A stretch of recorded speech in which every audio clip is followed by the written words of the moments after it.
Bonjour, je suis Timothée Berton, je suis le fondateur de l'application de prière YouPray et coproducteur du podcast Il était une fois la Bible. Je vous invite à nous retrouver dès aujourd'hui pour vivre notre retraite de l'Avent 2024. Chaque jour, à l'école des moines et des moniales des abbayes de Solesmes, de Cîteaux ou encore d'Échourgnac, nous vous proposons un accompagnement pour trouver ou retrouver la joie de prier. Pour cela, téléchargez dès maintenant l'application YouPray et découvrez des milliers de contenus audio inspirants pour prier et prendre soin de votre vie spirituelle.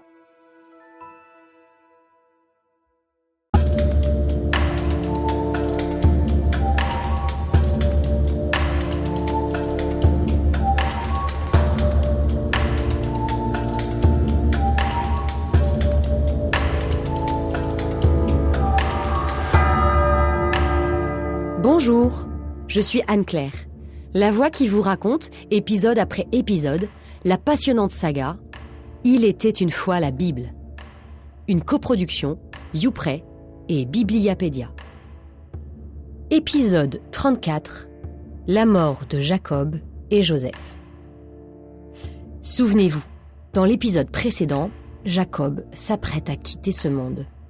Et comme toute personne qui sent sa fin approcher, il met de l'ordre dans ses affaires.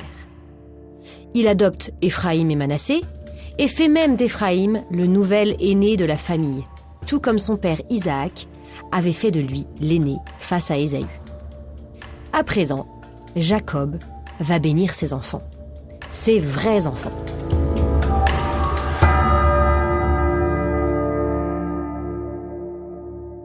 Nous sommes au chapitre 49 de la Genèse. Écoutez. Jacob appela ses fils et dit « Assemblez-vous, je veux vous dévoiler ce qui vous arrivera dans les temps à venir. » S'ensuit un texte magnifique des prophéties et bénédictions que Jacob adresse à chacun de ses enfants. Ce texte est relativement complexe. Aussi, je vous propose de nous arrêter plus particulièrement sur celle destinée à Juda et à Joseph. En effet, ils reçoivent chacun une bénédiction plus longue et qui les différencie du reste des frères.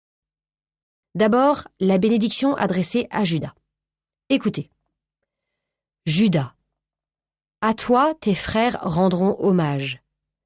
Ta main fera plier la nuque de tes ennemis, et les fils de ton père se prosterneront devant toi. Ces mots surprennent un peu, surtout quand on connaît les rêves que Joseph a faits. Mais passons. Juda est un jeune lion. Tu remontes du carnage, mon fils. Il s'est accroupi, il s'est couché comme un lion. Ce fauve, qui le fera lever? Arrêtons-nous un instant sur ce symbole du lion. Que signifie-t-il? Il est le symbole de la royauté.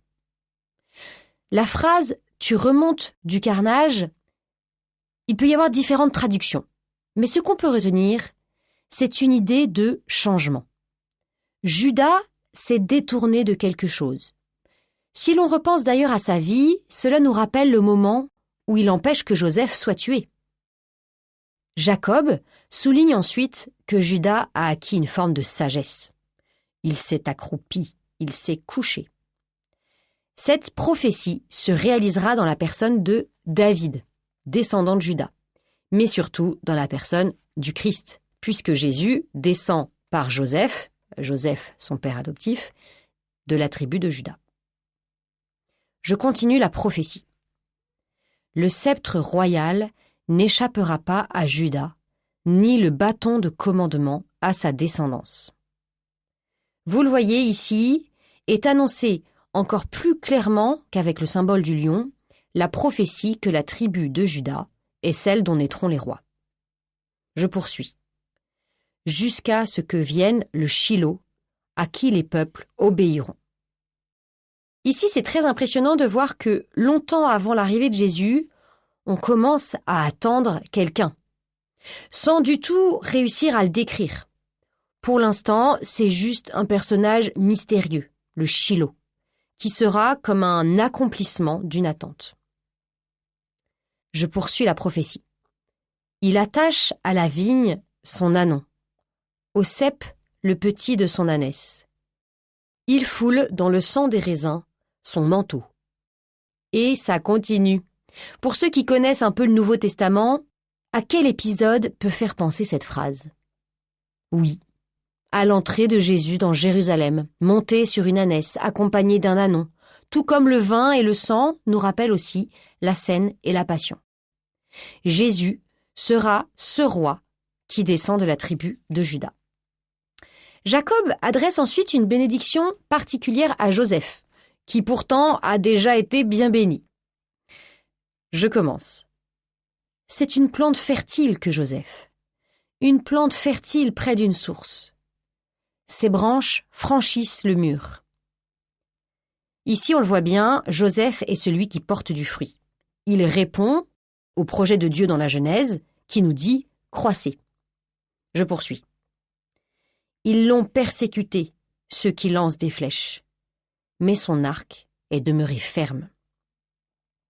Ce verset que je viens de lire rappelle tous ceux qui ont fait du mal à Joseph. Je les cite, c'est ses frères, Putiphar, la femme de Putiphar, les chansons. Et ce verset décrit le comportement de Joseph.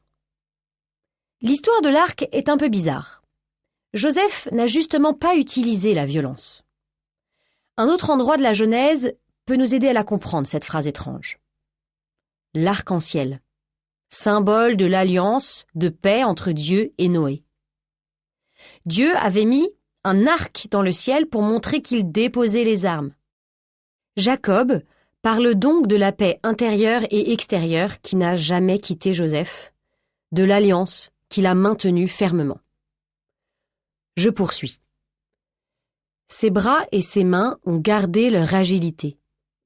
Grâce au Dieu de ton Père, qu'il te vienne en aide. Grâce au puissant, qu'il te bénisse.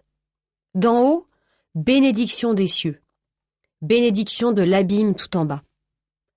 Les bénédictions de ton Père, qu'elles viennent sur la tête de Joseph, sur la chevelure du consacré parmi ses frères.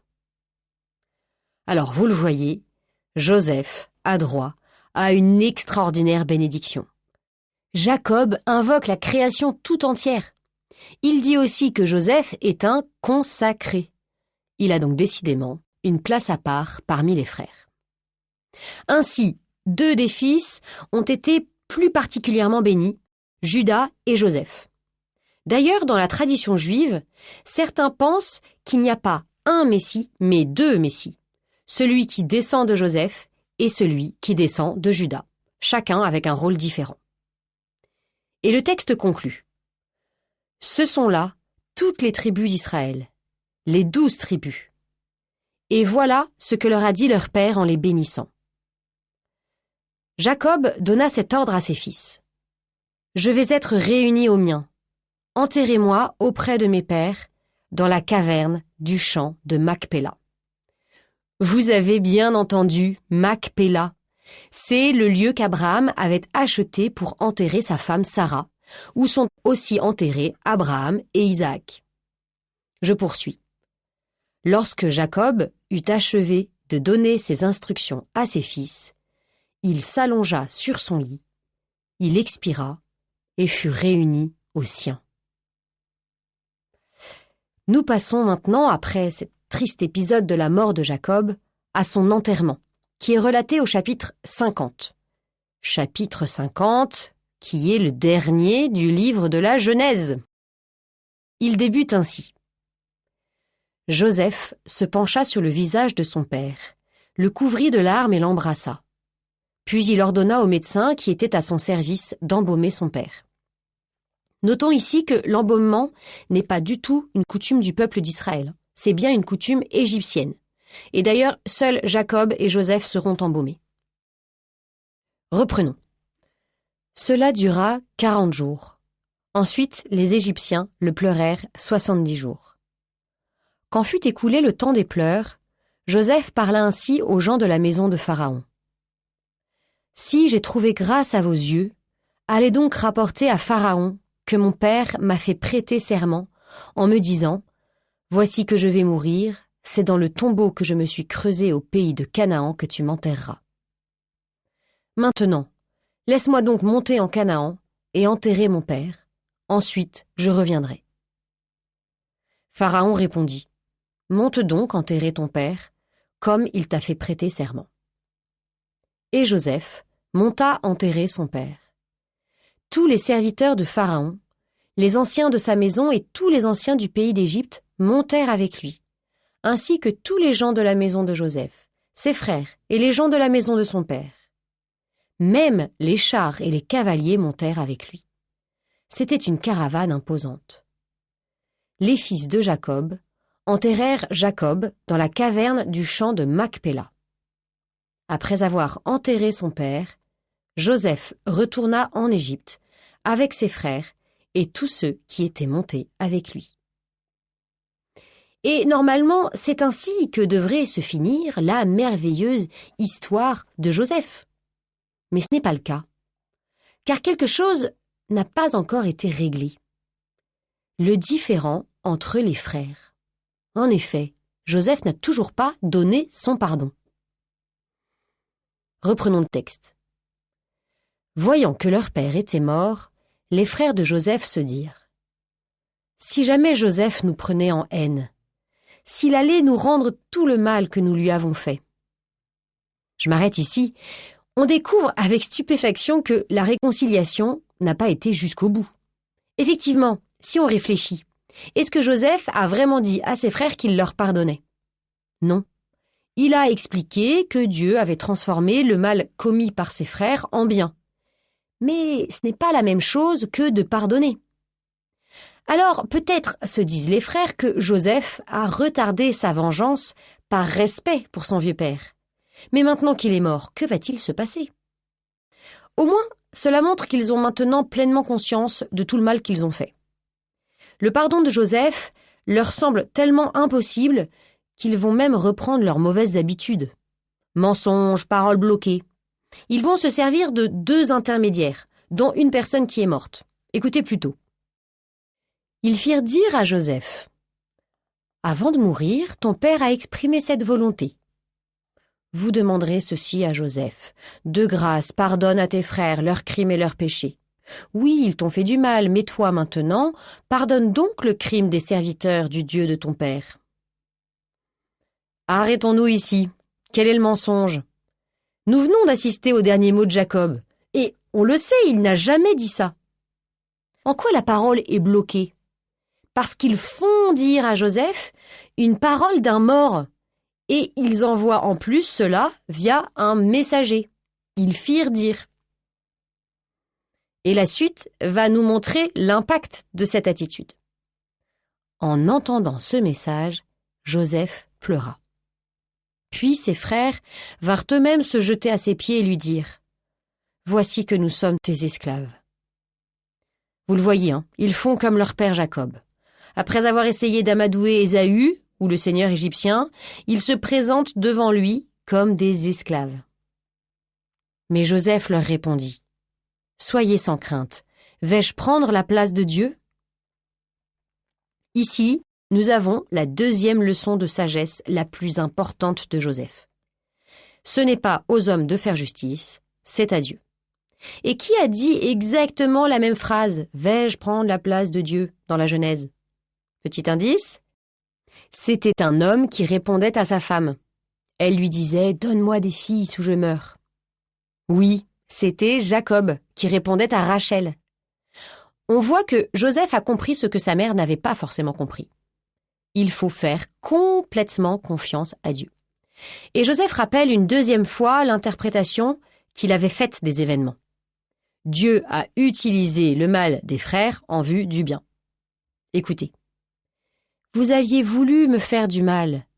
Dieu a voulu le changer en bien afin d'accomplir ce qui se réalise aujourd'hui. Préserver la vie d'un peuple nombreux. Ce qui est magnifique dans cette phrase, c'est que on voit que Joseph a les yeux fixés sur le projet de Dieu. Pour lui, c'est ça la seule chose qui compte. C'est peut-être la phrase la plus importante de l'histoire. Et qui est l'autre personne de la Bible qui pourrait dire cette phrase en parlant de ce qui s'est passé au cours de sa vie ? C'est Jésus.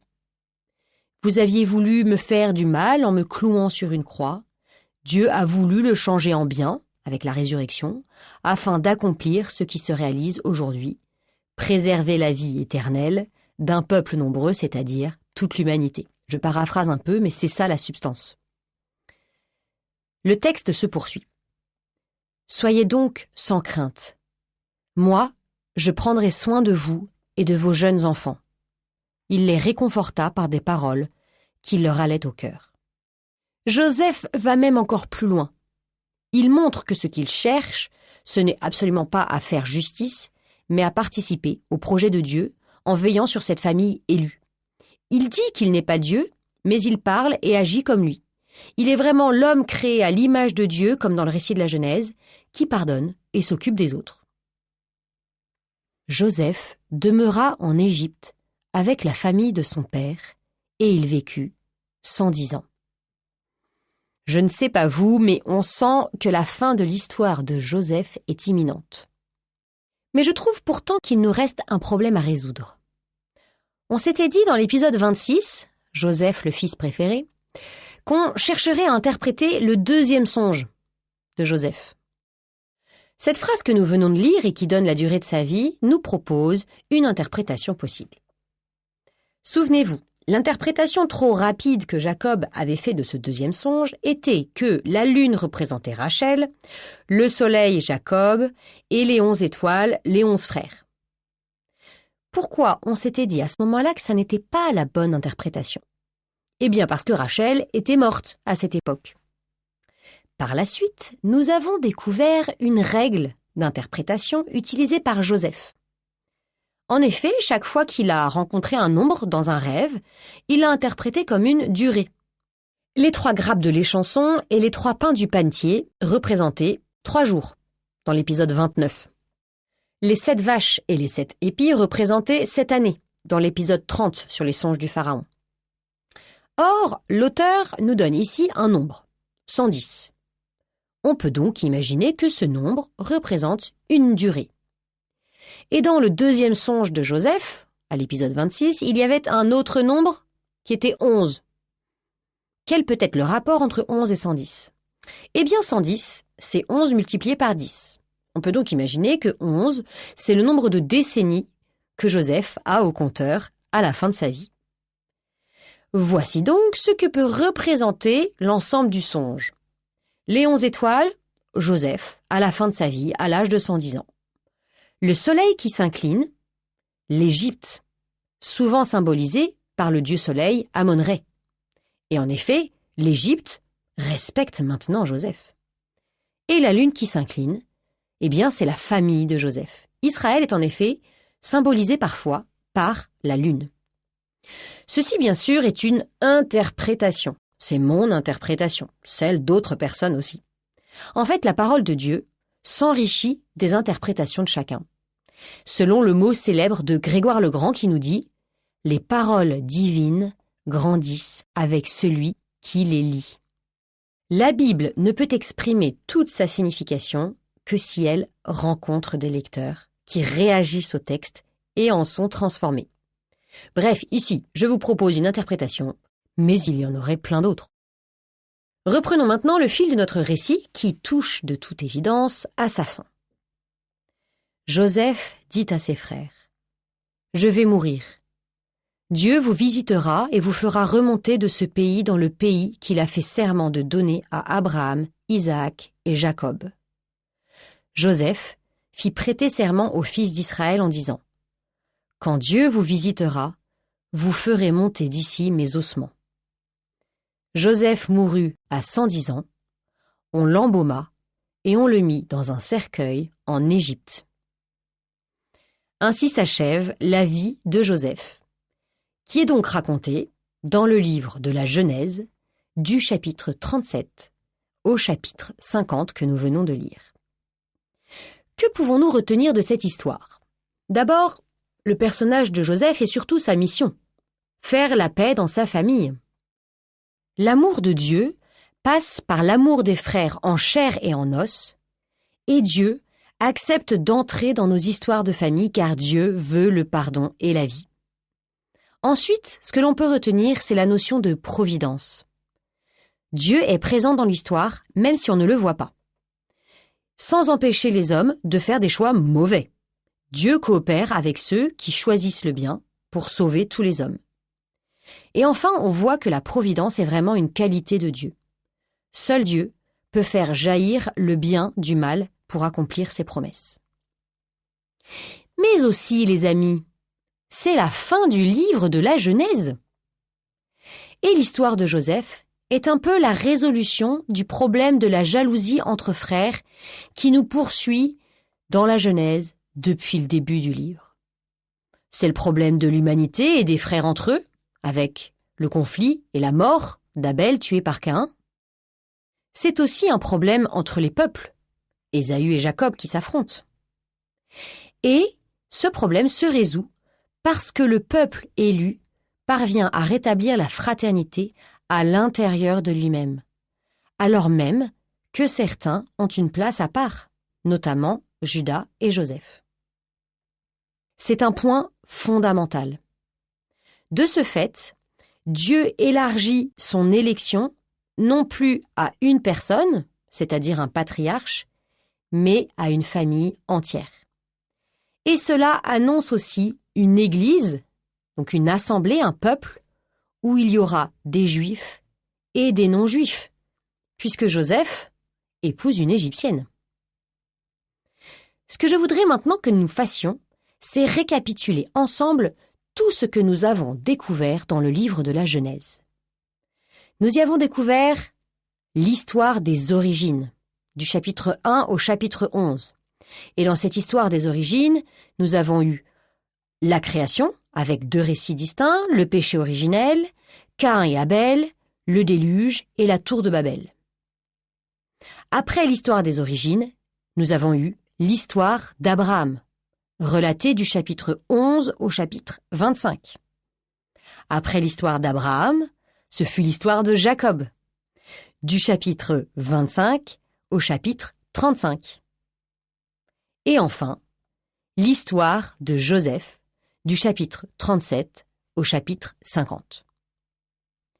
Jacob est mort en prophétisant l'avenir de chaque tribu.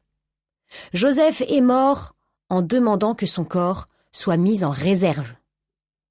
Jacob et Joseph ont bien rappelé tous les deux que Dieu ramènerait un jour la famille élue au pays de Canaan. Bref, c'est la fin d'un livre, mais ça nous donne quand même envie de connaître la suite, non ? Hélas, ça ne sera pas pour maintenant. Rendez-vous dès le prochain épisode pour découvrir un autre volet de la formidable saga du peuple de Dieu.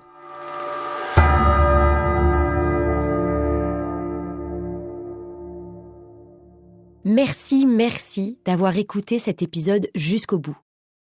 Si ce podcast vous plaît, n'hésitez pas à nous le dire en mettant le plus d'étoiles possible et à vous abonner pour être notifié du prochain épisode.